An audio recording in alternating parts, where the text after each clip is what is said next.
Voyager just pinged home with data no one predicted again. It shows interstellar space is louder and stranger than models said. In plain words, the space between stars is active, not empty. Picture a lone craft older than disco crossing a cosmic surf. It whispers at 160 bits per second across light-day distances. That whisper now carries ripples, crackles, and rhythms we did not expect. Some come from outside our bubble, sculpted by alien magnetic fields. Some are our sun's shocks, still punching through the boundary years later.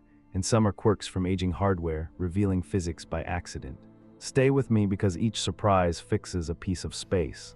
By the end, you will hear the galaxy's background heartbeat. You are shoulder to shoulder with a metal elder under silent stars. The probe is a suitcase of sensors riding a bus-sized antenna. Interstellar space here means the region beyond the sun's protective bubble. That matters because everything we send must push through this medium. The craft samples fields, particles, and plasma the way a boat samples waves. Its plasma instrument hears electrons ringing like a struck wine glass. The magnetometer tracks direction and strength of magnetic threads around it. The cosmic ray detectors count high-energy bullets that pierce from every side. Then all of it compresses into a slow, careful radio whisper home. In real terms, it sends under 2 tweets each second. Yet that trickle sketches a vast map nobody had before. Voyager 1 sits around 162 astronomical units today. Its twin lags near 135 units on another path. Both are past the boundary where solar wind loses outright control. Their readings diverge, which is the first unexpected headline here. Space is not uniform out there, even within one light day. That contrast is the starting bell for everything else in this story. Think of the sun blowing a bubble through thin interstellar fog. That bubble has layers, from fast wind to a turbulent sheath. The outer skin is the heliopause, where pressures finally balance. It is the contact surface between solar wind and interstellar plasma. This matters because the bubble's shape steers radiation, dust, and shocks. We expected a gentle fade, then a strong magnetic flip at crossing. Instead, Voyager 1 saw the field barely rotate after the jump. Magnetic draping explains this, like streamers plastered to a car windshield. Interstellar magnetic lines wrap our bubble and resist an easy twist. The boundary also ripples, so the craft can cross it several times. Solar storms push, the skin bows in, then springs back outward. On scale, the inner sheath spans several dozen astronomical units. The final skin seemed thinner than Earth's whole orbital radius. Voyager 2 crossed later and measured different temperatures and drifts. That second path showed the sheath is patchy, like storm cells. Net result, the bubble's edge is lumpy, thin, and magnetically stubborn. Now listen to space like an ocean of charged particles. A radio receiver on board hears plasma singing at natural tones. Those tones reveal electron density, which is crowd size for space's gas. That matters because density sets how shocks travel and heat dissipates. The instrument wakes when a solar blast excites local electron waves. It hears a ring, then calculates the pitch to find density. Between blasts, it now hears a faint, constant hiss as well. That hiss means the background gas is alive with tiny motions. The numbers surprised people, higher and more variable than predictions. Densities bounce between about 0.03 and 0.13. Waves also grow louder with distance, hinting at rising pressure outside. For instance, a coronal blast can take a year to reach Voyager.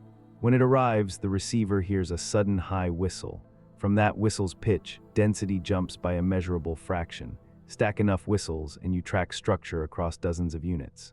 Bottom line, interstellar plasma is not quiet vacuum, it is weather. Picture a slow shock from the sun bumping the heliopause like surf. Past the boundary, that front still carries pressure and magnetic order. The probes feel it as coordinated changes in particles and fields. This matters because it links solar activity to conditions between stars. The push and reply happen across a thin, conductive skin. Solar events launch pressure waves that sweep through the sheath and beyond. The boundary leaks some energy, so the wave keeps marching outward. Voyager measures timing and direction by how detectors twitch together. Cosmic rays tell another surprising piece of the same puzzle. Their flux rises outside the bubble, but not evenly in space. The field guides them like rails, so angles suddenly matter more. Case in point, a big event in 2014 echoed years later out there. Both probes felt a coordinated uptick, separated by dozens of units. The delay and shape matched a wave crossing the boundary. From that, scientists estimated speeds and losses across the skin. Rule of thumb, even outside, the sun's heartbeat still sets the tempo. Shift your gaze to dust, the smallest solid mess in space. Interstellar grains drift in, like snowflakes slanting through a moving car. Dust matters because grains carry metals, shield molecules, and seed planets later.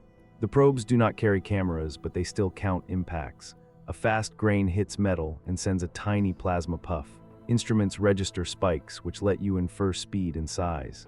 The surprise is how many big grains sneak through the bubble. Magnetic fields should deflect them, especially if grains hold charge. Yet micrometer grains appear more often than older models allowed. That means either weaker filtering or larger neutral grains slipping the net. In practice, counts rise and fall with the boundaries changing magnetic stance. When the field geometry opens, more grains shoot along the rails. When it closes, smaller grains vanish, but bigger ones still arrive. Over years, the tally maps a stream from a specific sky patch, so the picture is dust is a patient courier, not just haze. Now pivot inside the spacecraft, where the weirdest data began lately. In 2022, attitude telemetry started reading nonsense for months. Engineers traced it to a safe computer relaying corrupted status. The craft still pointed fine, but the numbers were garbled junk. That matters because you cannot fix what you cannot measure. The team rerouted commands and the readouts snapped back to sanity. Then came 2024 and Voyager 1 spoke in repeating patterns. Its data system memory had a bad patch that broke packaging. With only 8-track era hardware, you cannot simply reboot and patch. The fix was elegant: copy lost routines into healthy memory banks. Radio them in slow chunks, verify, then flip the switches carefully. They performed brain surgery across 19 light hours with patience. They restored health data first, then science trickles months later. The first real packets showed normal instruments just waiting to speak. Net result, surprises also come from engineering, which unlocks more science. Zoom back outside and look at the power source glowing dull red. Each craft runs on a nuclear battery that fades every passing year. Less power means heaters off, and instruments run colder than planned.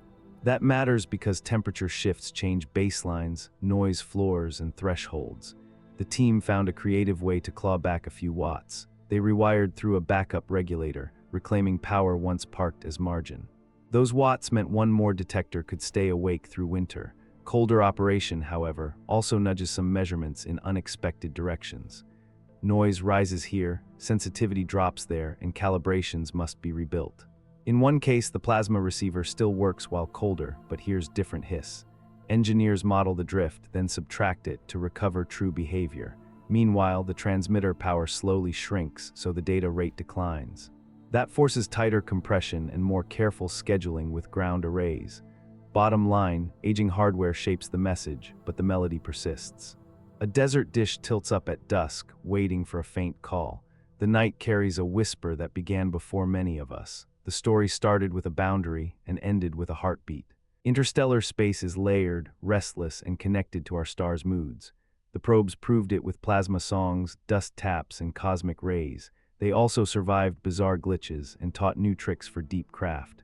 One gentle ask: follow for more space stories that feel human, because the next surprise might already be en route from the dark, and when it arrives, you will recognize the rhythm immediately.